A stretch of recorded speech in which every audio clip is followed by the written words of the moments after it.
ये भारतवर्ष जो सृष्टि की आदि से लेकर के महाभारत पर्यंत तक एक छत्र चक्रवर्ती साम्राज्य संपूर्ण विश्व पर करता रहा, अपनी योग्यता अपनी गुणवत्ता के आधार पर। लेकिन जैसा कि विद्वज्जन बार बार आप लोगों को कारण बताते हैं कि जब परमपिता परमेश्वर की व्यवस्था को मनुष्य तिलांजलि दे देता है तो उसका पतन होने में देर नहीं लगती है। वही कारण महर्षि जी ने भी लिखा, वही कारण हमारे विद्वान भी बताते हैं। ईश्वर की व्यवस्था अर्थात वेद ज्ञान के विपरीत चलने के कारण इस भारतवर्ष का पतन हुआ। और पतन होते होते इतना पतन हुआ कि कभी यहाँ पर शक आए, कभी हुण आए, कभी डच आए, कभी फ्रांसीसी आए, कभी मुगल आए, कभी तुगल आए। समय समय पर इस देश को ध्यान रखना, आर्थिक दृष्टि से भी, सामाजिक दृष्टि से भी, सांस्कारिक दृष्टि से भी, जिससे जितना बन सका उसने उतना हानि पहुंचाने की कोशिश की। और हानि पहुंचाने में मुख्य भूमिका बाहर वालों की, विदेशियों की कम रही और अपनों की भूमिका बोल दो जरा ज्यादा रही। जैसे सिंध प्रांत के राजा दाहर का उदाहरण आप लोगों के सामने प्रस्तुत किया गया कि उन्हीं के राज्य का एक पुजारी मोहम्मद बिन कासिम के साथ में जाकर के संपूर्ण षड्यंत्र रचाता है, योजनाबद्ध तरीके से राजा दाहर को मरवा देता है। उनकी लड़कियों को अरब के बाजार में बेचा जाता है। ये ध्यान रखना, एक नहीं, इतिहास के पन्नों की बहुत सारी घटनाएं जिनको आप समय समय पर सुनते ही रहते हैं। मैं थोड़ी सी चर्चा वर्तमान की परिस्थिति पर कर दूं।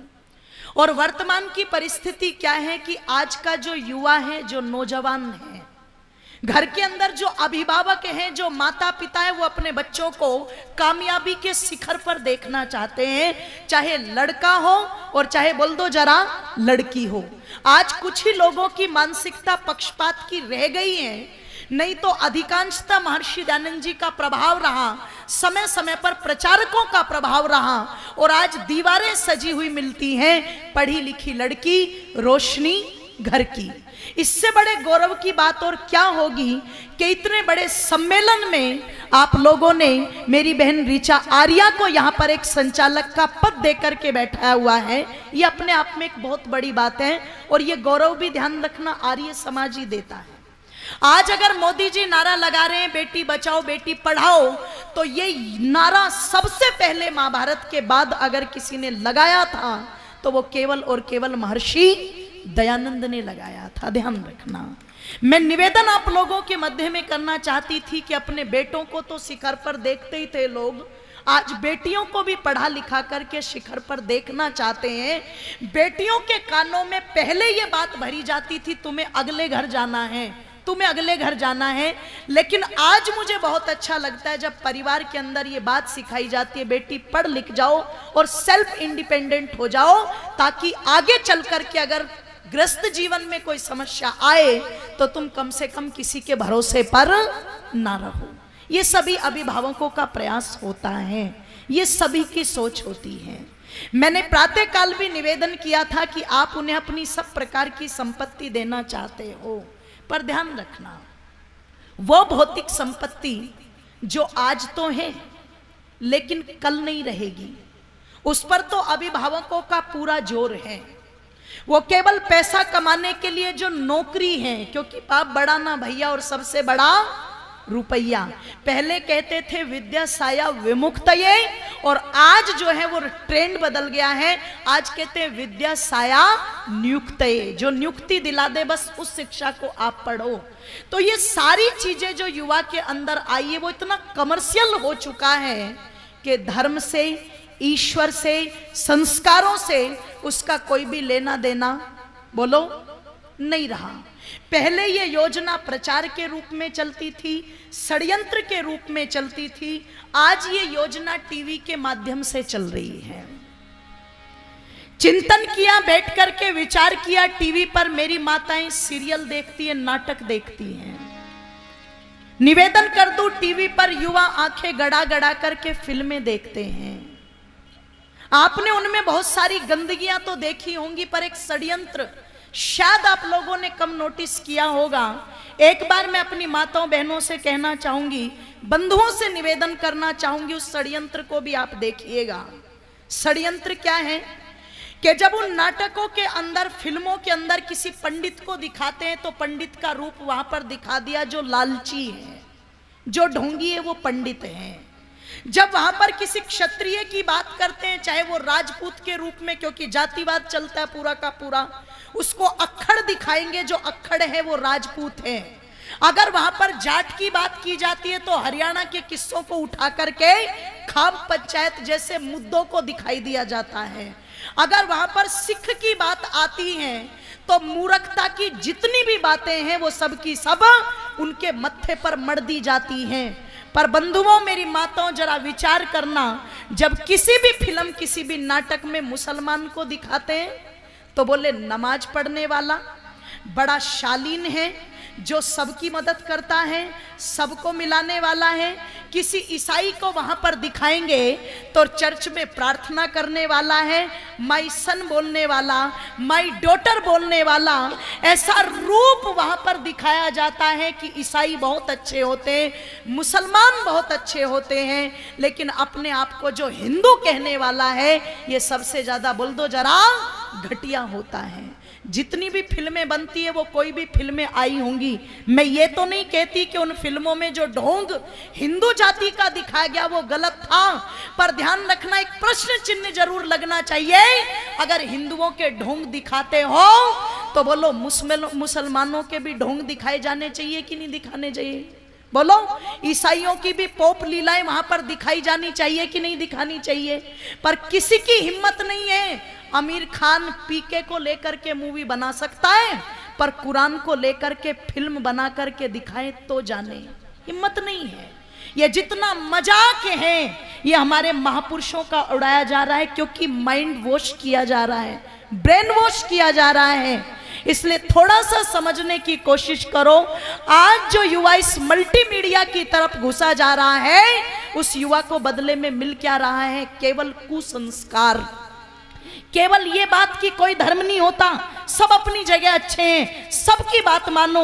आप किसी युवा से कहकर के देखना, वो आपको एक ही बात कहेगा, क्रिटिसाइज क्यों करते हो, सभी अच्छे हैं। पर अगर क्रिटिसाइज करना उनको गलत लगता है तो निवेदन आप लोगों के सामने कर दूं, म्यांमार कभी भारत का ही हिस्सा था, क्रिटिसाइज होता तो शायद ये भारत का हिस्सा कटता नहीं।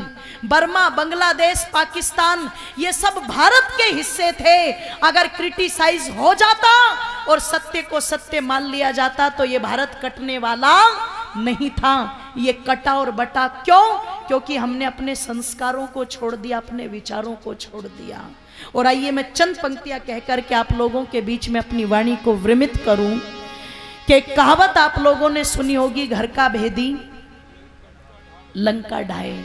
बाहर वालों की ताकत नहीं है, ये घर के भेदी हैं। इसलिए पंडित शोभाराम प्रेमी जी ने बहुत सुंदर गीत लिखा था कि गैर तो अपने क्या होने थे,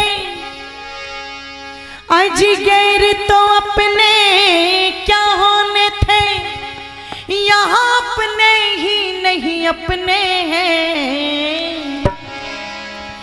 इसीलिए भारत माता के आज अधूरे सपने हैं, इसीलिए भारत माता के आज अधूरे सपने हैं। गैर तो अपने क्या होने थे, गैर तो अपने क्या होने थे जी, अपने ही नहीं अपने हैं। इसीलिए भारत माता के आज अधूरे सपने हैं, इसीलिए भारत माता के आज अधूरे सपने हैं।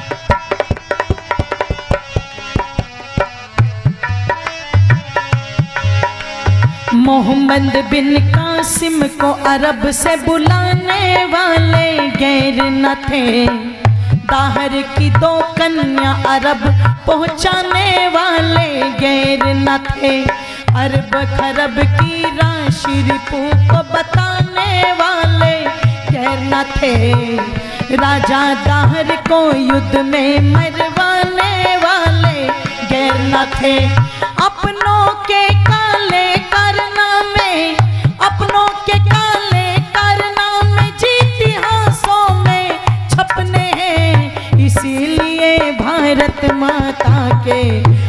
अधूरे सपने हैं, इसीलिए भारत माता के आज अधूरे सपने हैं।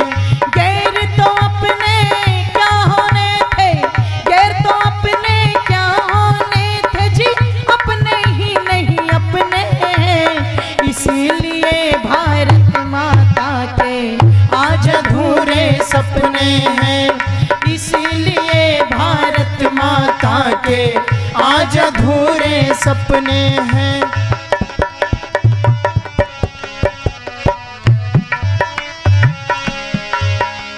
मोहम्मद बिन कासिम को अरब से बुलाने वाले गैरना थे। अगर आज की बात करूं तो दिल्ली के अंदर भारतवर्ष की राजधानी दिल्ली और दिल्ली के अंदर JNU यूनिवर्सिटी में पाकिस्तान जिंदाबाद के नारे लगाने वाले भी गैर नहीं है। अफजल हम शर्मिंदा है और तेरे कातिल जिंदा, ये कहने वाले भी बोलो गैर नहीं है, अपने ही लोग हैं। ये अपने ही तो हैं जो गद्दारी करने पर तुले हुए हैं। इसलिए निवेदन कर दूं आप लोगों के सामने कि बहुत बड़े षड्यंत्र के नीचे बैठे हुए हैं हम। आज हमें लगता है ऊपर से हम दिखावा करें, कोई बात नहीं, मुझे दिक्कत नहीं, तो मेरा क्या बिगड़ रहा है, मैं क्यों सोचूं। पर जिनका बिगड़ रहा है ना, कभी उन्होंने भी यही सोचा था। कश्मीर के अंदर आग धधक रही है, महर्षि दयानंद जानने वाले थे। कश्मीर के राजा को वहां के पोपो ने जाकर के कह दिया था, अगर नास्तिक दयानंद कश्मीर में आ गया तो हम झेलम नदी में डूब डूब के मर जाएंगे, राजन यहां पर आने मत देना। दयानंद को रोक दिया था, बैन लगा दिया था ऋषि को वहां पर पहुंचने से।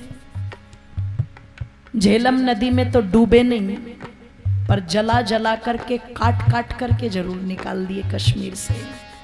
हो सकता है ऋषि जैसा परवाना अगर वहां पर चला गया होता, वैदिक धर्म की शम्मा वहां पर बज गई होती, तो आज कश्मीर के अंदर अल्लाहू अकबर नहीं, सत्य सनातन वैदिक धर्म की जय जयकार हुई होती। ध्यान रखना, ये गद्दारी अपनों की रही। इसलिए कहा कि राजकोट के छब मंदिर को तोड़ने वाले गैर ना थे, छत्रसाल वीर शिवा को मोड़ने वाले गैर ना थे, पृथ्वीराज चौहान की आंखें फोड़ने वाले गैर ना थे, बंदा वैरागी को इकला छोड़ने वाले गैर ना थे, बंदा वैरागी को इकला छोड़ने वाले गैर ना थे। अपनों के काले कारनामे, अपनों के काले कारनामे जी इतिहासों में छपने, इसीलिए भारत माता के आज अधूरे सपने हैं, इसीलिए भारत माता के आज अधूरे सपने हैं। गैर तो अपने क्या होने थे, गैर तो अपने क्या होने थे, अपने ही नहीं अपने हैं, इसीलिए भारत माता के आज अधूरे सपने हैं, इसीलिए भारत माता के आज अधूरे सपने हैं।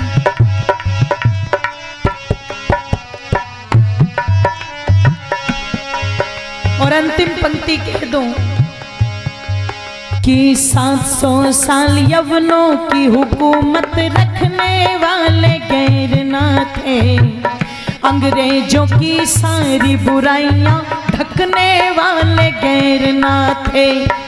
700 साल यवनों की हुकूमत रखने वाले गैर ना थे, अंग्रेजों की सारी बुराइयां ढकने वाले गैर ना थे, ऋषियों की बांधी मर्यादा लखने वाले गैर ना थे, वैदिक संस्कृति के विरुद्ध अज बकने वाले गैर ना थे, वैदिक संस्कृति के विरुद्ध अज बकने वाले गैर न थे।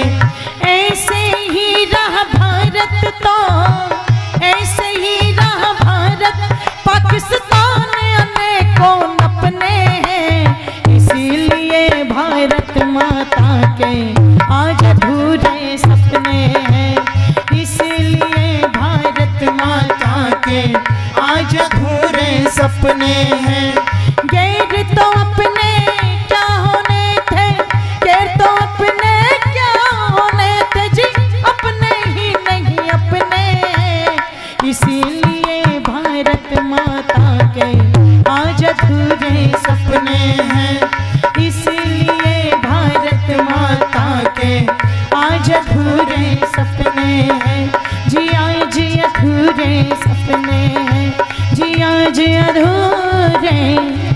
सपने